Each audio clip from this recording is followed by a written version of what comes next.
ఆంధ్ర-ఒడిశా సరిహద్దు ప్రాంతం సందుబడి గ్రామంలో నాటుసారా స్థావరాలపై మెరుపు దాడులు నిర్వహించారు ఎక్సైజ్ పోలీసులు. ఈ దాడుల్లో 5,600 లీటర్ల పులిసిన బెల్లం ఊటను ధ్వంసం చేసి 760 లీటర్ల నాటుసారాను స్వాధీనం చేసుకున్నట్లు కురుపాం ఎక్సైజ్ సీఐ శ్రీనివాసరావు తెలిపారు.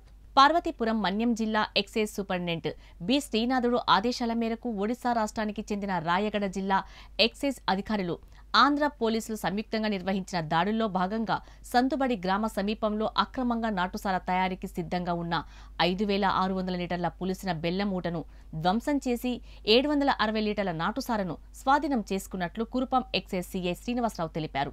ఈ దాడుల్లో విజయనగరం, సాలూరు, గజపతినగరం, పార్వతీపురం, కురుపాం ఎక్సైజ్ పోలీస్ సిబ్బంది పాల్గొన్నారు.